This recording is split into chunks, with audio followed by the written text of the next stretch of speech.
Hi, everyone, and welcome to the Fired Up Education Program put on by the Art Alliance for Contemporary Glass.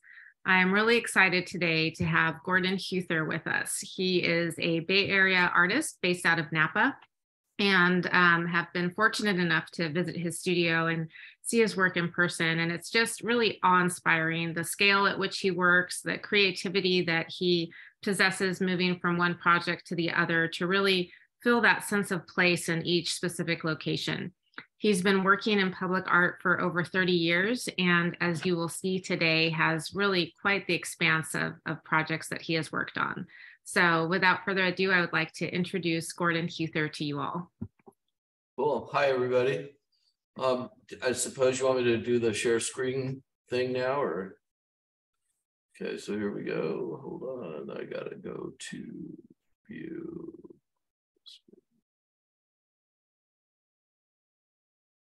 I'm hopeful that everybody can see my screen. And since everybody's on mute, yeah, the thumbs up, that a girl. Okay, so yeah, how cool. It's nice to see all of you and appreciate the interest in our studio and the work that we've been doing over the past few decades. And my focus is mostly on this presentation, mostly glass, since you're the Glass Alliance. So, but I should point out that I don't really consider myself a glass artist anymore. I work with glass as one of many materials anymore, and I'll go into that more in a moment. I was asked about my personal history, so I'm going to start there. So that's on the left is my mom and dad, and that's me in my mama's belly, and that's about 1959. And they met. They're basically semi-refugee-ish from Germany. They met on a boat coming over, and they landed in Rochester, New York, and so did I. And then at some point, my mother decided that the West Coast is where it's at, so she just hightailed it to California. My dad followed her out, and we went from San Diego to Napa. They were both just looking for work, and they heard there were jobs available in Napa, which there wasn't when they got here. But they stayed, and my dad found a job at a department store as a window decorator. I guess it'll make more sense in a minute when I share with you. And that's me in the third grade in Napa. And it was right about that time, about 2 years later, that my parents got divorced and my mother moved us to San Francisco. And there's a whole story about that in a moment. So that's my dad, kind of a macho kind of guy, but he's super creative. Had no formal training, father like son. And he was trained as a barber, I believe, in Germany, and again found a job at a department store doing windows. So he basically went to this department store in Napa called Huether's and said that he would offered them to do a couple of windows for free, never done it before, and if they liked what he did, maybe he could have a job. And he stayed there for over 20 years. And these are the kinds of things that I was surrounded with as a child.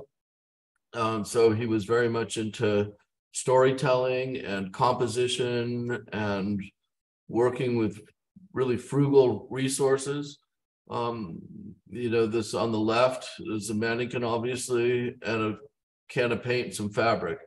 And the other one is Not Since Eve Have Women Felt So Free, which was pretty shocking in the 60s in Napa.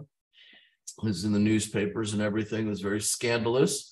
My father did most of what I have learned about art, and especially in the early years, was from my father. So later, as a teenager, he would have me empty out a window and give me 7, 8, 9 prune crates and have me arrange them in the window. We would take Polaroids of those windows or the prune crates. And the idea was that no matter which way you turned that Polaroid, that composition could stand on its own. So I learned about composition, context, storytelling, and so on. Let's see.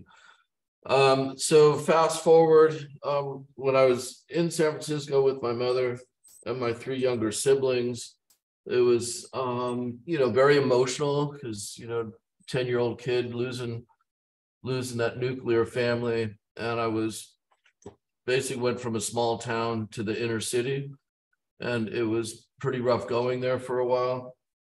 So much so I actually wound up in juvenile hall for a few months, and then I called my father, who had remarried, up to a woman up valley in Santa Helena, and basically begged them for me to come live with them so I could get out of the city. And yeah, so that was in the 70s when stained glass and macrame and sand candles and all of that stuff was very, very popular. I remember pacing the floors at night in Santa Helena, my dad's living room, and saying, "Dad, what do people do here at night?" Because I'm used to being, in the urban environment where you call around your friends and find out where the party is tonight. And he said, "Well, son, people go to bed here at night." And so I just totally panicked. He panicked that I was panicking. And so he had taken a stained glass class. And so he gave me a box of colored glass and a little pattern of a parrot. And I, with 10 thumbs on the kitchen table, made my first world's ugliest stained glass window. And then I made a second, not as ugly stained glass window. And I remember leaning it in the living room window in total awe of that it came from my mind, from my heart, through my fingers, and I actually crafted and made something. And I fell in love with color and light and glass, basically. And there you can see on the right, early days making stained glass window on the little back patio there. I did have a stint where I went back to Germany to meet my father's previous 4 children, and did my whole roots thing, and kind of reconnected with family and culture. As a matter of fact, tomorrow I'm going to the airport to pick up one of my half brothers, his wife, and their daughter. They come every year and they stay for a month, and there's no English in the house. So it's a little bit challenging for my wife since she doesn't speak any German.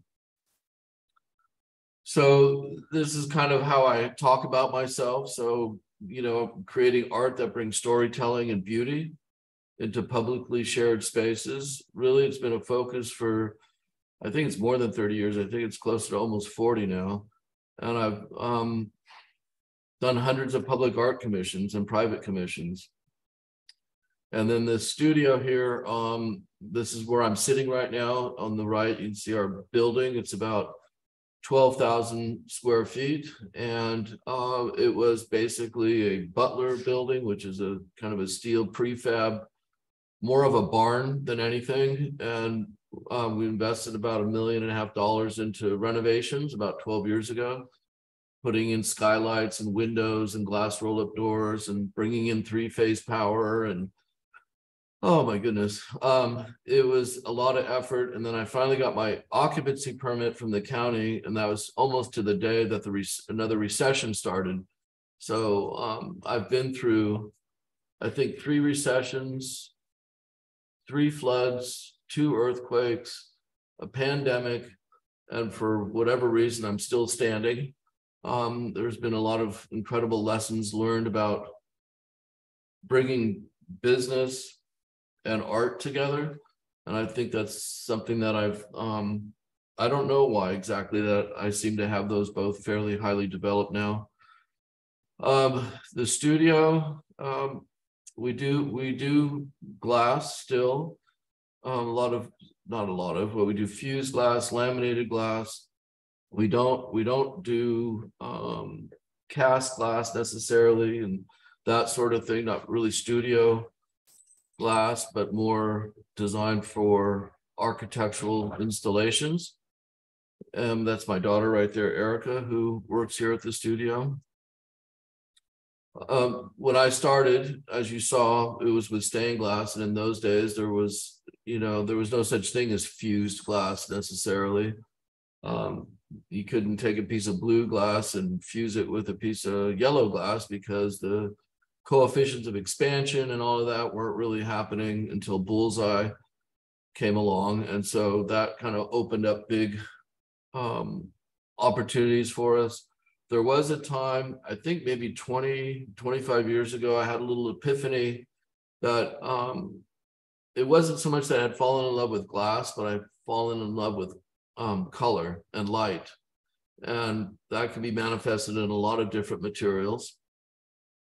And I decided that if I were, the epiphany was, if I were to only work in one material, then I would limit my artistic pursuits, artistic possibilities, and certainly limit with the studio kind of work that we would be able to find. So I started looking at every project more about what story wants to be told, and then let the material follow that. And a lot of times I've designed things that I had no idea how we were going to make it. And there's a whole process I can explain to you about the infrastructure of the studio and how we do things. So go through some past work. And anytime anybody has a question along the way, you're welcome to, or we can save it for the end, whatever you're most comfortable with. So this is probably 10 years ago. I don't know, I can't remember exactly how I found this opportunity, or it found me, is usually often how it goes. This is in the Black Forest of Germany. This is a customer center, visitor center for a company that makes, let's see, what plastic injection mold machines. So if you want to make dashboards, or you want to make toothbrushes, or whatever it is that you want to make out of colored plastics, they make the machines for that. And so what I'm doing here is creating a visual dialogue between the architecture and the sculpture. They are very proud of the fact that they, with one pull of your lever, so to speak, they can do 6 colors at once. So I used all 6 colors of dichroic glass. There's also hand-drawn glass rods, which is kind of a metaphor for plastics were in their molten form. And then Pyrex rods that are very perfect and straight, a metaphor for their finished product. And then lastly, I would say, I was also thinking about how proud they are, the 2 brothers that started this company in their attic, that they're a global company. So it's the shape of a globe. This is fallen police memorial in Oklahoma City. They already had these granite plinths with all the names on them. So I was charged with repurposing them somehow for their new facility. So we created all the lighting, we did all the concrete, and then these 6 words that are kind of their operating thinking, and how these are the words they put all over the place. And so that have an annual memorial with a horse with no rider on it, and the gun salute, and victims' families come and put flowers on. So I was designing something that was really functional for that annual event, but then also the rest of the year is a place to contemplate and bring flowers and whatnot if you'd like. Oh, this is a little pixelated, I apologize. So the way that I work is that for example, for this, I took little dowels, stuck them in some foam core, and took a piece of paper and glued that to the top. And that was my model. Again, having no idea how you make something like this. So this is slumped safety laminated glass with stainless steel rods. There's no holes drilled through the glass. It's all done with state-of-the-art, at that time anyways, special laminates and epoxies, and built to withstand, I think, 225 mile per hour winds. So it's most of the things that we do are highly engineered, and there's so much work that happens before you even cut a piece of material or start making anything. This is very recent. I think this was last year. This is in Santa Rosa, California. This is a veterans outpatient facility, and so wanted to create a place where they have their individual counseling sessions outside, or place to look at your phone or read a book, if anybody does that anymore. And this is another example of still what? Nie możesz powiedzieć? A co to ja jestem? Ja świecie. I don't know, Russian hackers. This is blending stainless steel, Corten, and dichroic glass. So you see some mixing of materials. I'm as interested as in the actual sculpture, the space, as I am in what happens to the adjacent surfaces, as you can see on the bottom left. So those kinds of things are, for the most part, very intentional. This is in, where is this? Peoria, I think. Yeah, Peoria, Arizona. This is inspired by barrel cactus. And this is all dichroic glass, precision cut with water jet machines and really beautifully crafted stainless steel. And this thing just, it's actually, if I may say so, quite beautiful. I don't know really what else to say about it. It's on the between a busy street on the right and a city park on the left. There you can see some fabrication images. So we're having a lot of things made. I should mention that at the peak of how many people we're employing here in the old studio and old tannery across town, we had about 45 people working at the studio. And thank goodness we were hit with a recession. I say thank goodness because having that many employees is not really sustainable. There's just too many unknowns in this business, up and down all the time. And I went from 45 to I think 6 or 7. And since then we have continued to pivot to doing a lot more outsourcing. So I have a dear friend, genius, engineer, fabricator that has fabricated a lot of our projects for us. So these stainless steel, the armatures that hold the dichroic glass was made in Germany and shipped over here in a container. And we have big crates of big sheets of dichroic glass that we cut or have cut actually with water jet cutting and then send it out for commercial lamination. Hope that makes sense. This is in Oklahoma City, I believe. This is in front of their biology building. So these are different microcosms that you would see looking through their microscopes that have been, so I'm going from a microcosm to a macrocosm and transcribing a biological graphic, I'll say, and making it into for the most part, that's fused glass. There's some airbrushing, but this is all super highly crafted,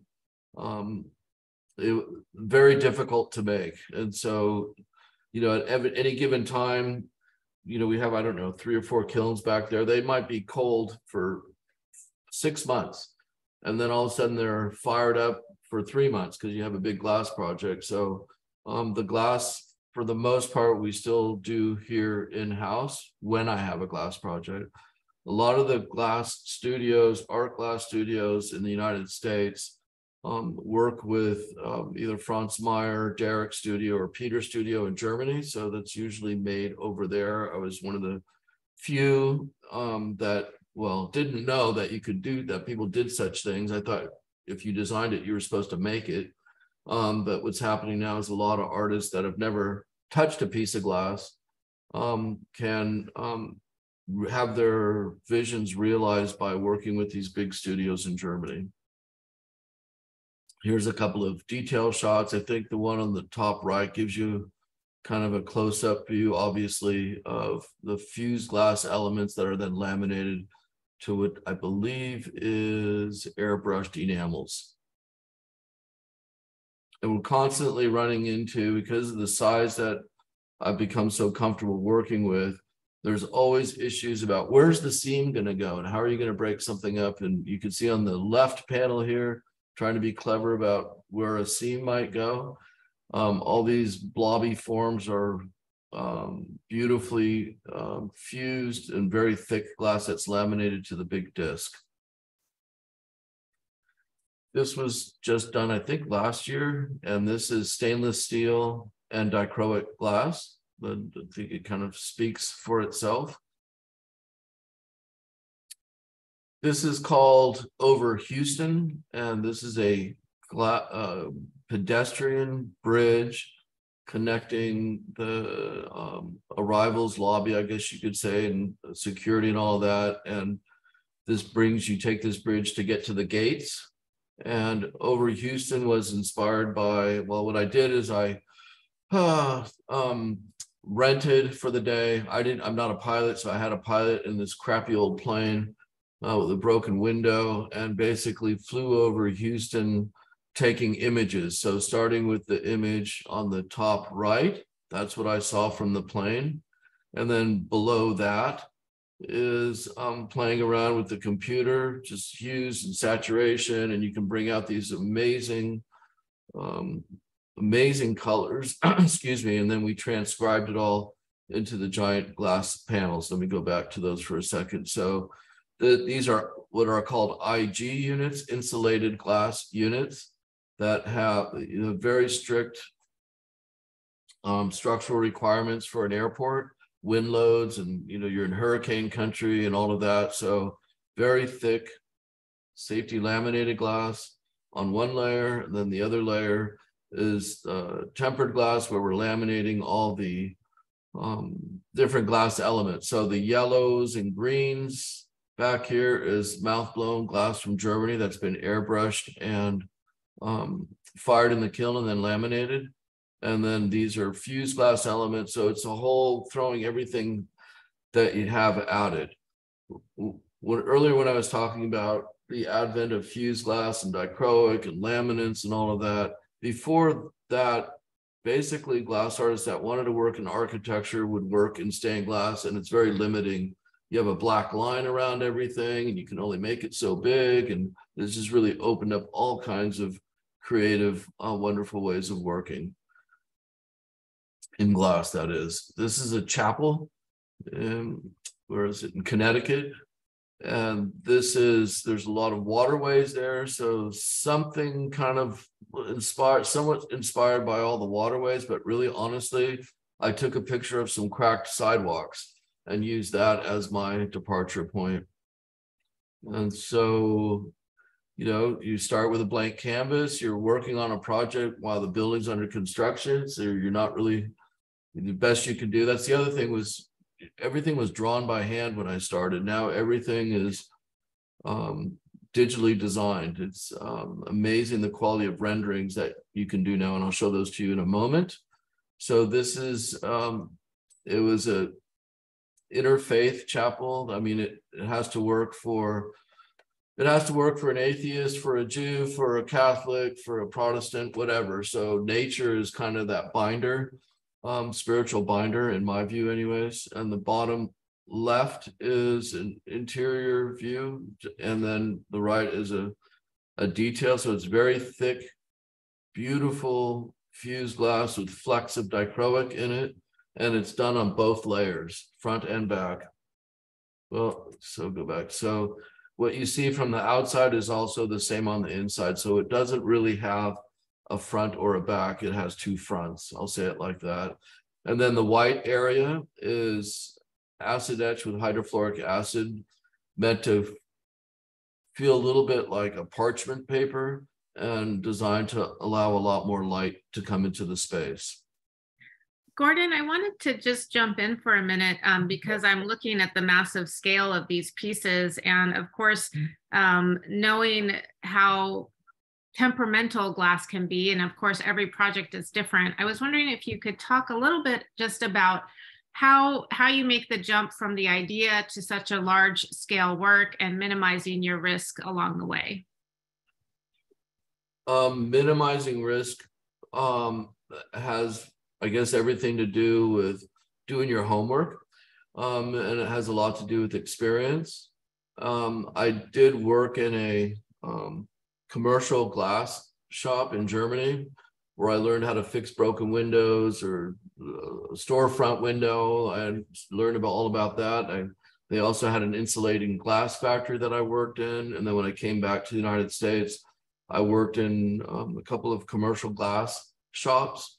sometimes making and fixing and doing, and other times selling, which both are important. So I became really familiar with the commercial glass world. So, for example, can you see my cursor? So that's commercial glass that you'd find every day, right? So we know that that comes, you can have that tempered, you can have it in safety laminated. And so you know that that glass is commercially available. So taking that over to, let's just say this right panel, that's one large piece of tempered glass, very thick, very safe, very strong, unless of course you tap it on the edge and then it will blow up. So you have to be a little bit careful when you're installing that you don't butt these pieces of glass together. But in any event, you take this body glass, this is how I refer to it, and then we do the value added, the art kinds of things. If there wasn't these high-tech laminates and the fusing and all that, this would not be possible. It's not, this is totally impossible in traditional stained glass work, which I don't think is done very much anymore. Let's see, this is also, I was a little bit disappointed with my client here because I didn't want, they have all these LED lights behind it and keeps changing colors. That wasn't my intention. So sometimes you just have to kind of, I don't know, close one eye.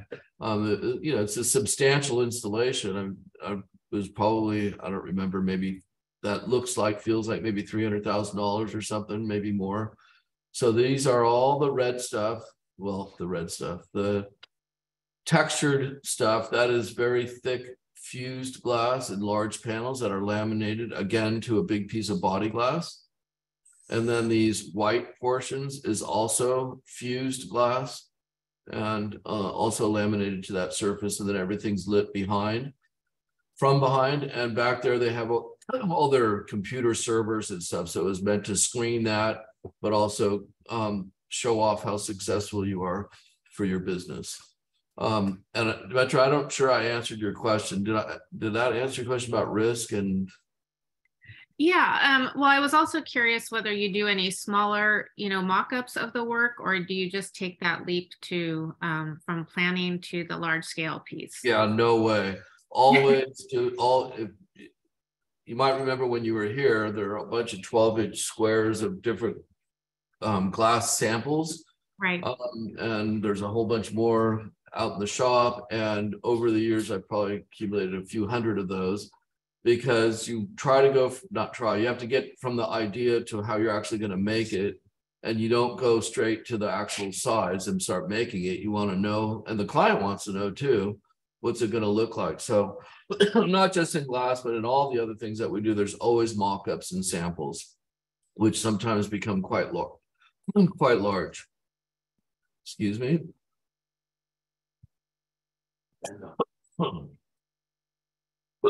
Excuse me. This is the Linden. Hold on a second. Another glass.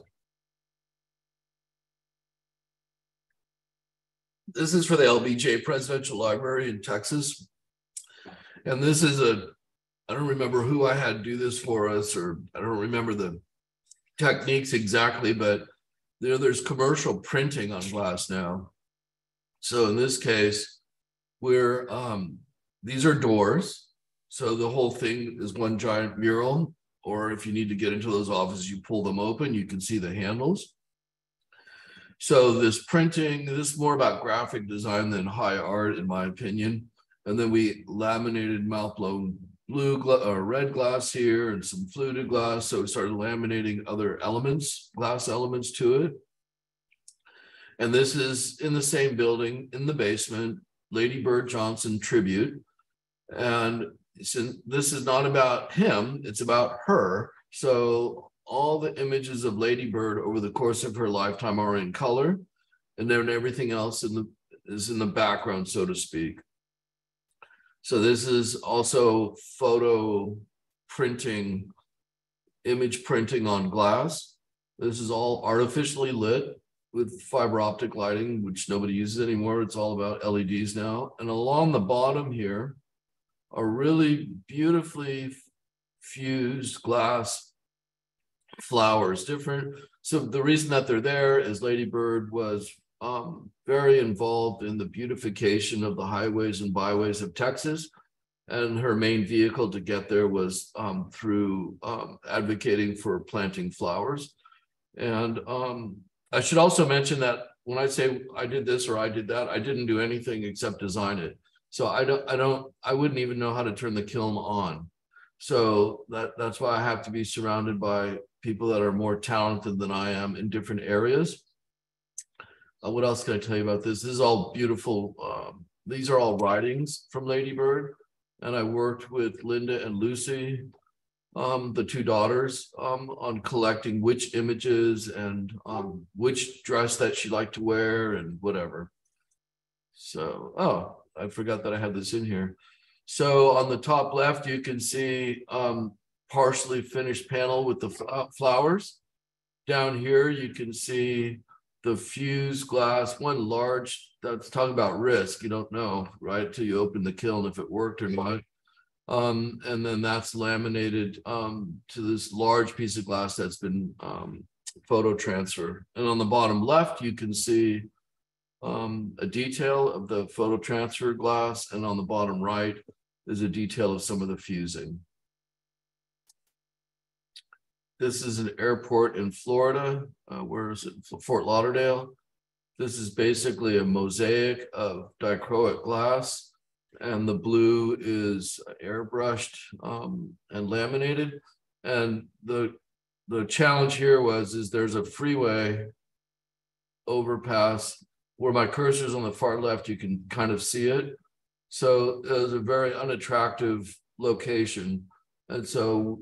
And the answer for them was indeed going to be glass, but I had to think about it in terms of the reflectivity and the ability to screen what was behind it and still make it beautiful, I suppose is the right word. The image, this is also a dichroic mosaic for a court building in Pima County. And it is a curtain wall. So a curtain wall is a commercial glass term or an architectural term where you have gigantic walls of glass. And there's at least 3 locations where a floor plate is behind it. So it's called a spandrel glass. So from the exterior, it looks like one big window, but it's broken up over a couple of floors. I don't know if that's any of that's making sense. In any event, on the right is what happens when sunlight hits that, which is pretty much all the time. So that was not an accident, but you have to kind of try to figure out how to explain that to a client. Oh, good. So that's great. Okay, so then on the bottom left, you can see where the floor plates are. So there's some the point is some areas don't have any light at all, and some have tons of light. So if you used any other kind of glass, you would see that, and you would break up what your art panels. And then the top left are the panels of glass being made in the shop. And of course, on the right, it was really all about playing around with, well, it's called desert light or desert mosaic, basically pixelating colors of sunsets and sunrises in the desert. This is called Around Oakland, and this is for a BART station. And basically, I had a client that would that trusted me enough. I just explained what I was going to do, which was I made paper collages that the studio then transcribed into glass, and then they are laminated to this wall of glass. See if there's 2 here. Yeah, so this is another BART station. This was done quite a while ago. Sorry, what year was that? 2002. Oh my goodness. So how do let's see, this is called a cowl wall system. The white grid are basically plastic cells that is an architectural product that was already planned. And I didn't have much to say about that. And this is my concept here was based on, there's so much technology that's involved in running trains. So it's basically like a circuit board. These are all glass lenses that are laminated. This is a metaphor. The diagonal piece is a metaphor for tracks, I guess I'll say it like that. And then the word connect with the ON for on being in a different color. This is a synagogue actually here in Napa, the 12 tribes of Israel. And it is said that King David wore a breastplate with the 12 tribes of Israel on that breastplate, represented by different colored of precious and semi-precious stones. So I took those 12 stones, the 12 colors, and in the foreground, it might be the blue, but in the background, it's something different. So I'm playing with just the 12 colors and these little elements. I don't know. Yeah, I don't have a detail of that, but this is again fused glass elements that are laminated to a plate glass that's been airbrushed and fired in the kiln. There's this is a parking garage, and not the most exciting kind of architecture to work with, but there was a planned glass, just clear glass installation. And so when I won the project, part of it was to reimagine what a glass wall in a parking garage could be. So I've taken I don't know if there's another image, let me see. There's a mineral there called poppy jasper that you could only really find in that area. Where is this, in Morgan Hill? Morgan Hill. And so I took a high resolution image of some poppy jasper, did some enhancements digitally, and then blew it up huge like this in these giant panels. And this is a high resolution film that has been laminated between two pieces of plate glass, and these are called spider fittings. So very sophisticated methods of attachment so that there is no frame. You can kind of see them here on the top left. So now I've basically reimagined a parking garage staircase into something that feels more like a cathedral or a house of worship. So I like to think this is a very successful installation that, again, totally leveraging technologies that are out there that weren't out there not that long ago.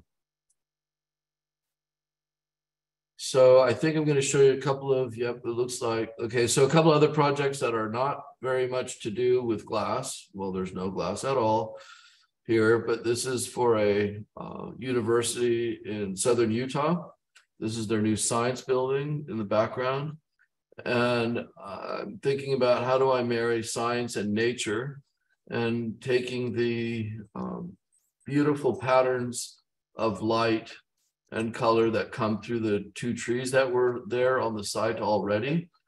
And we digitally transcribed it, created algorithms that created these patterns of basically leaves. But though I was really interested in see these patterns on the beams, and the patterns on the ground was very much a part of the installation. So you see that's still very much dealing with light and color. The color that comes through here, sometimes it's green, sometimes it's blue from the sky, and it's a great place to hang out.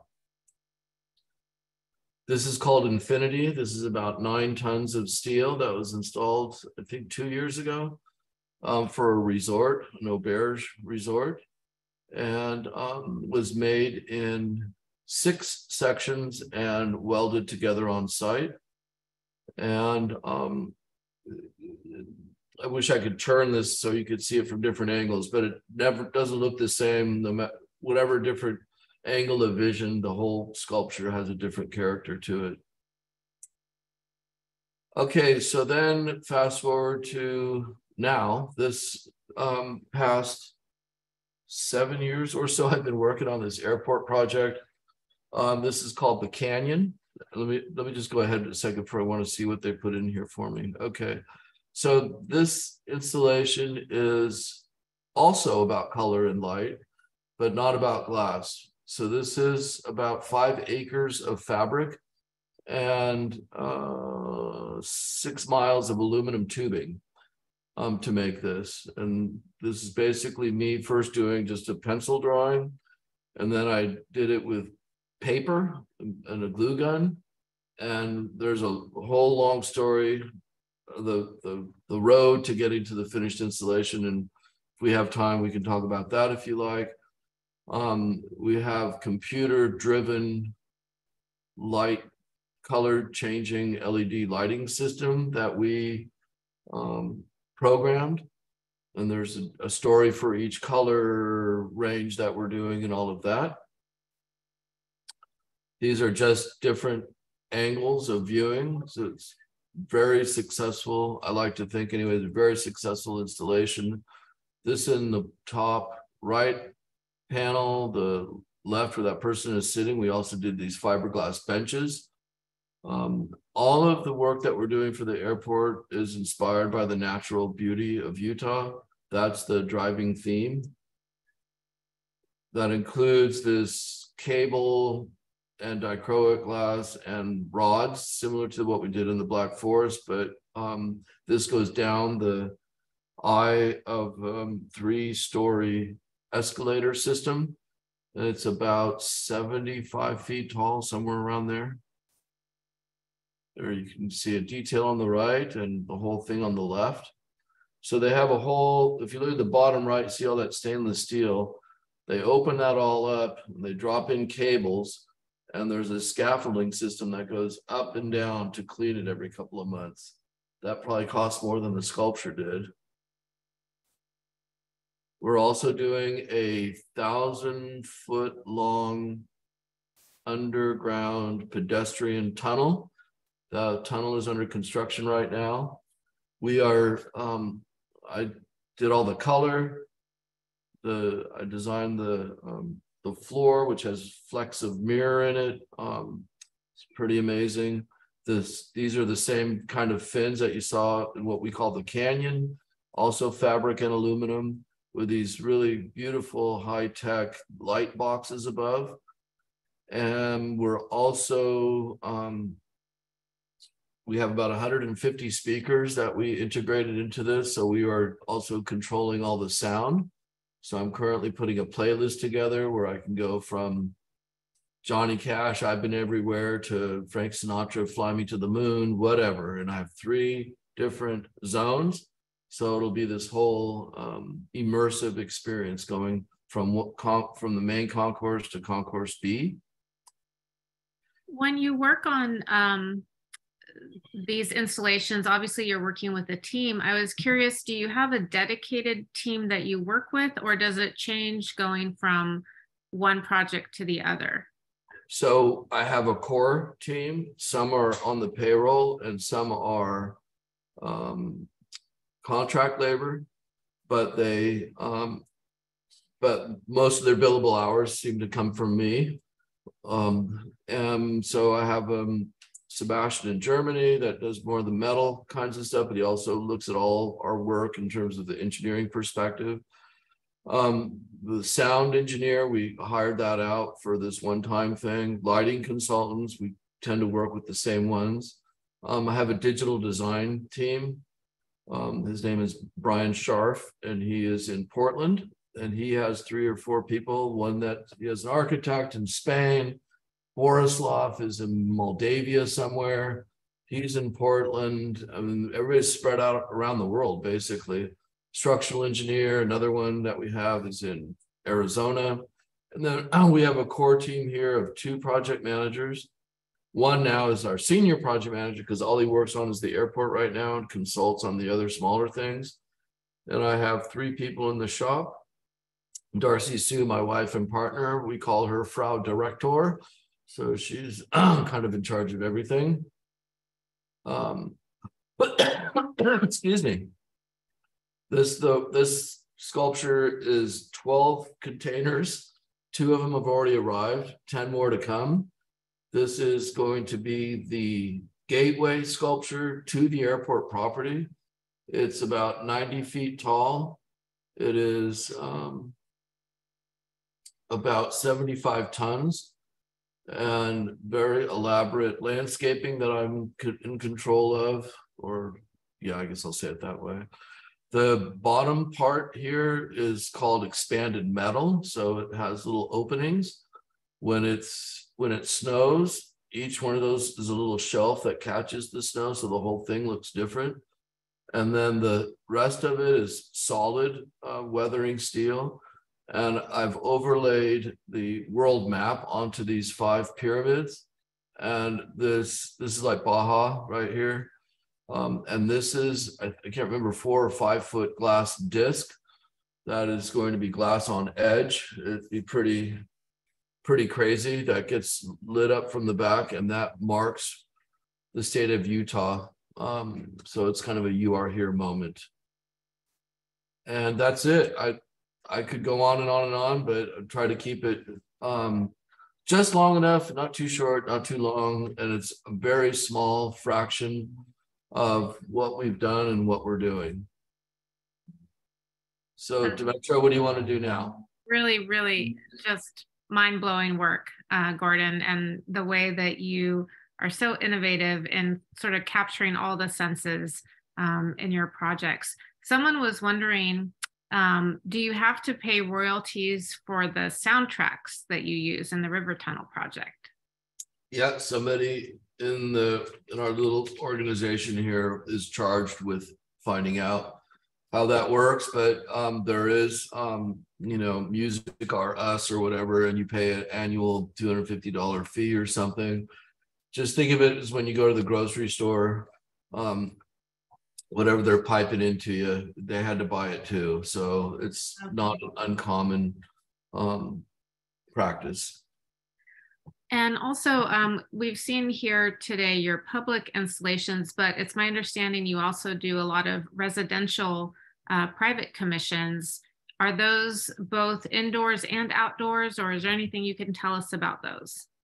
Well, we do a lot of, let me just do something here real quick. We do a lot of residential projects. I'm not currently doing one, but typically, see on the website here, there's all these categories. We didn't know really how else to organize ourselves that make it, we're going residential. For example, this is a house that we did in, I'm assuming you can still see my screen? Yes, we can. So this is called the Bamboo Forest. So this is an interior installation for a foyer for a remodeled house. He's an Apple executive. There he is right there, being all executive. And these are aluminum tubes with acrylic. Let's see, how do I want to describe that? Let's see if there's a close-up somewhere. These are so we took the tubes, closed off the ends, blew in a bunch of heat, got them kind of hot so that these pieces of acrylic popped out. So they're kind of textural and has dichroic film behind it. So that's one example of a residential project. We just pick another one at random here. Random, I'm not being that random. Oh, not everything's on here, but okay, there's a house in Carmel. This is the exterior portion of it. So this is inspired by the sand, patterns in the sand, and it's artificially lit from behind. Let's see, different colors. This is interior in the dining room. So this is deeply carved glass with a floating piece of dichroic glass behind it. Did the ceiling there. So the short answer is yes, I do a fair amount of residential. At the risk of sounding, I don't know, snotty or snobby, we call it high-end residential because you don't typically find this kind of work in affordable housing units or something. So this is over a fireplace for Craig and Catherine Hall's house, for example. Have you ever published a catalog of your installations?